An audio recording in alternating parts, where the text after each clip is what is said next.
Pada kesempatan kali ini kita akan bincang-bincang tentang tips menjaga kesehatan anak di masa pandemi COVID-19 ini. Bersama dengan kita di sini ada Dr. Ripka, spesialis anak. Beliau adalah dokter spesialis yang berpraktek di Rumah Sakit IMC Tangerang. Selamat pagi, dokter. Ya, baik dok. Jadi saat sekarang ini kan kita tahu nih bahwasanya banyak sekali orang-orang yang bekerja di rumah, ya. Jadi membawa pekerjaan mereka untuk bekerja di rumah. Nah, tetapi di satu sisi juga ternyata ini khususnya ibu-ibu yang punya anak-anak kecil atau mungkin yang masih bayi, ya. Jadi bawa pekerjaan atau bekerja di rumah sekaligus juga mengurus anak-anak atau mengurus bayi, ya. Jadi kurang lebih jadi double pekerjaan atau double job ini ya dokter, ya. Baik. Nah, jadi kira-kira nih dok, kalau kita berbicara mengenai anak-anak dan bayi, ya, kira-kira penyakit apa sih yang paling sering dialami oleh bayi dan anak-anak? Kalau misalnya yang tersering otomatis sebelum ada virus COVID-19 ini pun batuk pilek pasti gitu kan, sedikit-sedikit kenapa sih anak saya sering batuk pilek gitu, sedangkan cocok nih dengan gejala yang ada gitu kan. Jadi kadang-kadang orang tua juga bingung, aduh anak saya kena nggak nih dok atau gimana, ya itu kan memang dilihat lagi, kita balik lagi dari kebersihan di rumah, ya kan. Imunnya harus dijaga gitu kan, berarti otomatis makanan, ya kan, kebersihan, semua itu harus didahului dulu kan dari dalam lingkungan sendiri. Terus juga ya sekarang ini ya harus menjaga kita di rumah juga nggak terlalu banyak orang, ya kan, datang. Jadi kan memang kan dilarang kan sekarang gitu, banyak orang datang, tamu atau apa. Jadi ya untuk hanya di keluarga kita aja gitu, otomatis kita tahu sendiri kan. Dan sebagai anak kecil selalu hanya ditularkan kadang dari orang dewasa. Jadi kita yang ayah atau ibunya juga otomatis harus menjaga kebersihan. Kemudian juga setelah dari luar gitu kan harus, nggak mungkin di dalam rumah, harus belanja, harus harus langsung jangan ketemu anak dulu. Otomatis mandi bersih dulu, ganti baju, mandi, semua bersih baru ketemu anak. Jadi pertama mungkin orang tua atau mungkin bapak ibu yang di rumah menjaga anak itu harus bersih dulu ya dokter, ya. Oke, baik dokter. Bagaimana sih sebenarnya resiko, ya, penularan COVID-19 ini kepada anak-anak dan bayi? Untuk resikonya ya otomatis sama, berbahaya lah buat anak-anak gitu kan, apalagi yang tertular gitu. Jadinya ya balik lagi, pokoknya kita harus jaga kebersihan, selalu imunitasnya harus dijaga dengan makanan gitu, juga banyak bergerak di rumah, ya kan, nggak hanya cuma nonton TV, tidur, makan gitu kan, nggak mungkin. Jadi di rumah kita juga sebagai orang tua harus aktif gitu, nggak meninggalkan di rumah aja orang anaknya hanya dengan dikasih gadget suruh diem. Nah, kitanya mengerjakan aktivitas sendiri, ya itu juga salah gitu kan. Jadi kita harus ada, mumpung di rumah kan nih gitu, ada aktivitas bersama anak-anak gitu kan.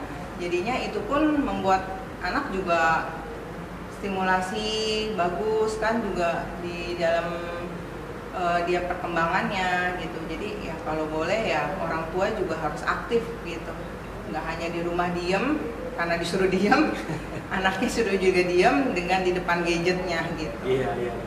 Baik ya dokter, jadi ada nggak ya dokter kira-kira suplemen, ya, atau makanan apa sih yang kira-kira baik diberikan kepada anak-anak atau mungkin bahkan bayi dokter, ya, yang kira-kira bisa meningkatkan daya tahan daripada anak ataupun bayi tersebut terhadap virus COVID-19 ini dok? Kalau makanan semua sama, yang penting bergizi. Apalagi kalau bayi otomatis 0 sampai 6 bulan ASI full. itu sangat diwajibkan karena ya vitamin semua ada di situ semua gitu. Semua otomatis daya tahan bayi ya dari ASI itu gitu, karena ya makanya ASI sangat diperlukan ya karena itu isinya kandungannya yang membuat daya tahan tubuh si bayinya itu meningkat gitu. Dan kalau untuk anak-anak otomatis makanan ya nggak harus mahal, yang penting bergizi, otomatis 4 sehat 5 sempurna itu. Jadi ada cakupan asupan, nggak cuma mentang-mentang sekarang di rumah ya kan online, junk food yang gampang ya. Ya itu juga kalau boleh ya itu harus dikurangin lah ya. Paling enggak bisa masak sendiri di rumah gitu kan, otomatis lebih higienisnya lebih ketahuan ya gitu kalau kita masak di rumah gitu kan, nggak hanya dengan online ya kan, tinggal telepon gampang sih gitu. Cuma kan memang tetap kita harus lihat juga gitu loh kandungan gizinya gimana. Iya, baik. Jadi memang penting sekali untuk memperhatikan mungkin nutrisi ya, dokter ya, kembali lagi pada nutrisi dan juga mungkin kesegaran atau mungkin kesehatan daripada makanan tersebut ya dokter ya. Baik. Jadi dokter begini, ini kan orang seperti yang tadi saya sebutkan banyak sekali yang di rumah saja ya kan, menunda untuk datang ke fasilitas kesehatan gitu dokter ya. Kira-kira nih dokter ya, apa sih gejala ataupun kondisi yang dialami anak atau bayi ya, yang memang ini merupakan suatu tanda-tanda kepada ibu-ibu yang di rumah ini yang nonton acara kita ini, yang menandakan bahwasanya itu anak itu memang harus segera dibawa untuk berobat gitu ya dokter ya. Jadi nggak bisa ditunda lagi gitu. Kira-kira gejala ataupun kondisi seperti apa dokter? Kalau untuk gejala yang memang diwajibkan harus segera ke rumah sakit ya otomatis dengan gejala utama demam tinggi disertai ada batuk pilek dan gangguan pernafasan gitu. Jadi itu yang wajib memang harus ke rumah sakit segera gitu. Ya. Baik dok, kemudian begini, kalau misalkan nih ya ternyata nih ada, mungkin nggak sih ada anak yang ternyata positif COVID-19, bisa nggak sih anak terkena virus positif COVID-19 ini? Bisa ya dok? Bisa. Oke. Kemudian kira-kira kalau misalkan itu ada ya, apa yang harus dilakukan ibu ataupun orang tua untuk dalam rangka melakukan isolasi mandiri? Apa mungkin di isolasi mandiri di rumah atau nggak bisa harus di rumah sakit dok kira-kira? Dilihat dulu gejalanya.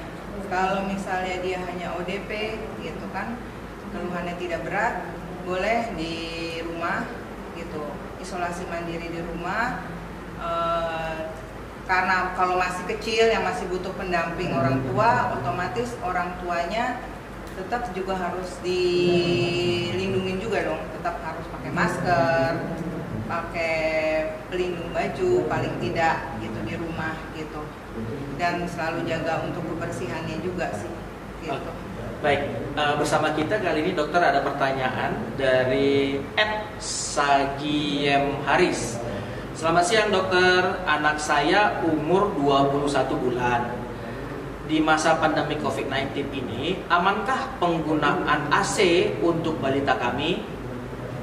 Kalau penggunaan AC, saya rasa tidak bermasalah ya. Kecuali AC-nya juga tetap berkala dibersihkan gitu kan.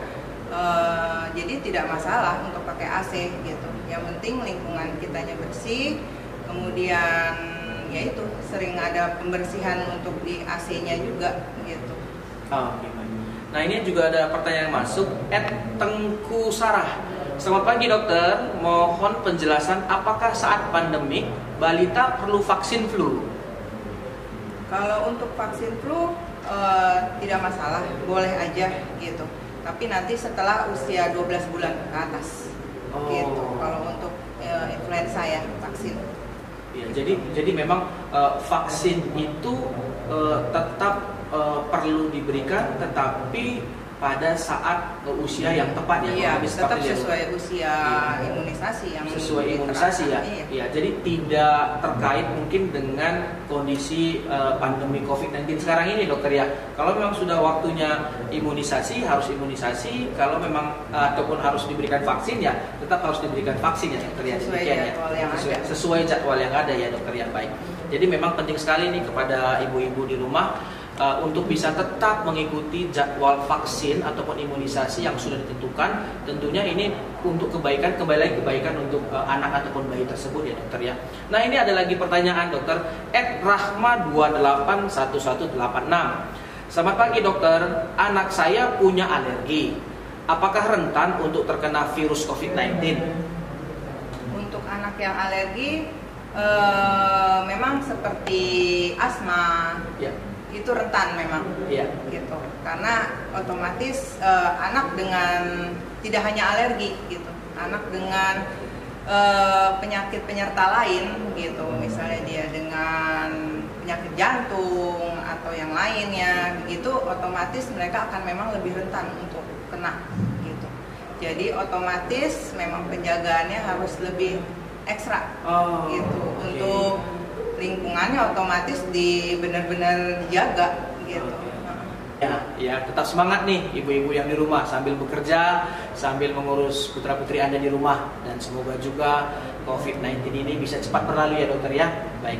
Dan jangan lupa kembali lagi kami sampaikan di sini bila mana sudah jadwal untuk vaksin ataupun imunisasi, segeralah datang ke fasilitas kesehatan untuk mendapatkan vaksin ataupun imunisasi tersebut ya.